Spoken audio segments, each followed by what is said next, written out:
Good morning. How is everyone today?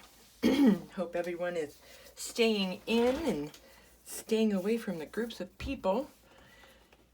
And I hope everybody has toilet paper. I'm just going to say it. I don't get it, but I hope you all do. Oh, goodness. So I finally did it.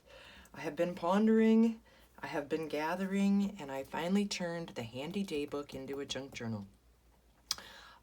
This will be in the shop today. Today is the 17th of March. Oh, is it St. Patrick's Day? Oh, I didn't even realize it. Happy St. Patrick's Day, everyone.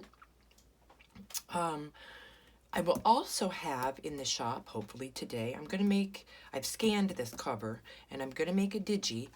I'm going to make two sizes. I'm going to make one that'll fit our standard 8 3/4 by 5 3/4 covers, and then I'm going to make one this size, which is 16 inches tall, 6.5 inches wide. And so I will scale that so that it can be printed out on an 11 by 17 paper, which most of you will probably have to take to a printer. But a lot of them you can do it via your computer. I think Staples and Office Max and those places, you can just get online, send the file over, tell them what size, how many you want. And if you use paper and you just gently use a little Mod Podge to put it down, you should be good. So let's get to it. So this guy is so large that I don't have one of my muslin bags this tall because it's 16 inches tall. So I have this gorgeous bag that my buddy Donna over in Australia sent me, and I'm going to put it in this. All right. And for those of you that haven't bought journals from me before, my journals always come with one of my Junk Journal Shop pens. One end is a stylus. So there's that. And I've just wrapped some vintage lace around it, some crocheted lace. So again, 16 inches tall. It's tall. 6 inches wide. And here is the spine, which is yummy. And there's the grungy back. And I'm going to flip it up so you can see how thick this book is. It almost looks like, if you look on this side where it's tattered a bit, it looks like let's see. Yeah, I know you probably can't see it from there, but it looks like 3 of our book boards that we use width thick, because you can see little lines there. So I thought that was fun. All right, well, let's get to it. Let me make sure I'm in frame. I had to zoom my camera out as far as it would go. And it looks like we are pretty good. Pretty good. All right. I used all kinds of things in this. You know, sometimes it's hard to find things that are tall enough or wide enough. So there's various different types of paper that I used in here to get the height that I needed. This is just marble paper, a digi that I printed out. And you can see I have some of the pretty Tim Holtz fabric. This is out of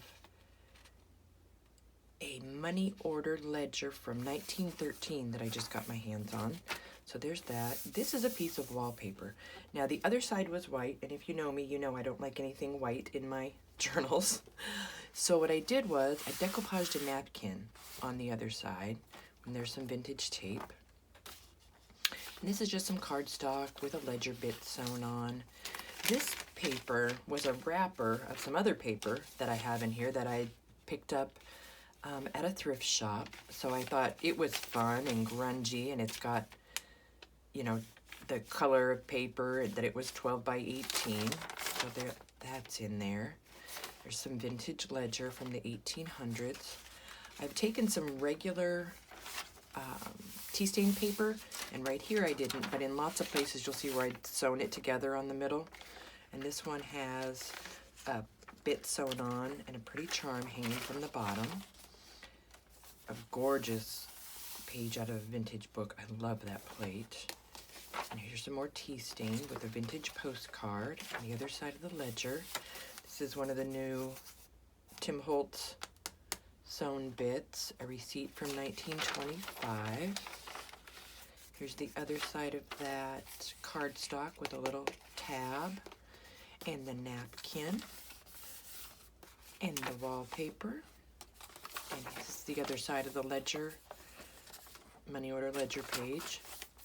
And this is a cover from some vintage music. So I unfolded it and then folded it the other way to get the height that I needed. And then I just have sewn on a piece of Tim Holtz vellum with some tea stain paper as a flip. And on this particular signature, I'm actually gonna move this. Please hold. I have a key over here, but I think I would rather have it, at least while it's traveling. I think I'm gonna hang the key on this.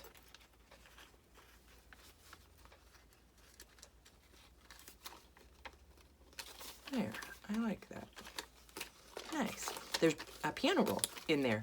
So it's in this signature, so you can basically put this anywhere you want. If you have it over the front, that's how it'll look. And then you open it up, and there's a pocket here. And I was just messing around with a file folder. This is a piece of Rosemary's eco-dyed paper that I put on there. I clipped a little piece of ledger. And then I took some brads and put some tea-stained paper in here. And there's a little die-cut pocket with some tea-stained paper and a tag and just some little collage bits I thought would be fun for playing with. So that just slides right in there like that. Some of the new Tim Holtz paper or fabric tape. So here is a piano roll paper. And because you know how fragile this is, hopefully you can see this on the bottom, I used some more of the Tim Holtz paper tape there. This was a front page out of an old ledger. I thought that was yummy. This is some Tim Holtz fabric with a piece of vintage ledger. I just made a little flip. And this is the paper that came with the cream colored wrapper around it. And there's an old Dutch postcard there. The giant doily, some Tim Holtz fabric sewn on there. Some more of that ledger from 1871. Some end paper. There is a check on the other side of this. Here's the other side of the piano roll. Let me put this side back how it goes, and we'll get on to the next one. There we go. And there's the other side. It was a Mozart. And let me be sure you can still see. I don't think I have an inch to spare up there. More Rosemary's paper, another wrapper for the other side maybe. Here is a vintage, don't know if it's Chinese or Japanese, one of the lovely tags that Donna sent me. And this is 2 pieces of tea stained paper sewn together, so you could use this as a tuck here. Some ledger with a little piece of braille sewn on it, deli paper, some more cardstock with one of the Tim Holtz butterfly cards, some more end paper there. This is just a folded up digi that I clipped on. There's a vintage postcard with one of those fun paper clips. Some more eco-dyed paper. I love this vintage book. This is a piece of the new Tim Holtz, what is it, Abandon. I love this paper pad. So I just made a little tuck there. And this is an envelope that has some of the new, of course they're upside down, Tim Holtz Field Notes Tiny Bits. So I put those in there. And a library catalog card. Some more ledger. Some music paper. Another Tim Holtz fabric receipt. And I've sewn these 2 tea stain pages together. And some sewing. And more ledger. And there's a little piece of a scrap sewn on there. A recipe card. Here's the other side of that page. And I put some vintage-like tape on there where there was some tears. This is a piece of that stationery that my daughter brought me back from Italy. It was months ago, so don't worry. Some old ledger. This is like a construction paper. I just like, and it's old. It's faded around the edge. This is some of the Japanese calligraphy sumi paper. Some more Rosemary's Eco Dyed paper. I just folded a book page in half and I've sewn it on there, kind of like a little tab. Some more of the sumi paper. Some ledger. There's one of the, oh, my stomach's growling, sorry. One of the money order receipts. And in this one, I have tucked in a mini grocery ledger from 1891. And it's mostly blank except for the front and back page. So that's a little hidden treasure in here. And then here's another piece of wallpaper, and it's a map, which I think is gorgeous. And so I did a napkin on this one also, and then I took a piece of 8.5 by 11 tea stain paper and glued it down this way so you would have a place to journal but still have the pretties of the napkin. This is, oh, I need to fix that. I'll fix that when I'm done. I put hole reinforcers where the holes were and those slipped on me. A payroll record journal from Goldsmith Pickle Company. And some sewn scraps there. Been waiting to use this. This has been in my stash for like 2 years. This envelope that says valuable paper. So it's sewn into the middle of the signature. And inside there's just a receipt from 1912. And there's a tea stain bit with some vintage crocheted lace. One of Rosemary's tags. The other side of the calligraphy paper. And here we are in the back. And there's the wallpaper, the marbled paper, and one of those antiquarian book plates that I have. So I hope you guys enjoyed this. I'm going to finish up the digi and get these both listed in the shop. Be sure to stay tuned. What is today? Tuesday? Stay tuned Friday. We will be going live to work on the soft-sided, grungy, raggedy, we don't have a name for it yet, journal together.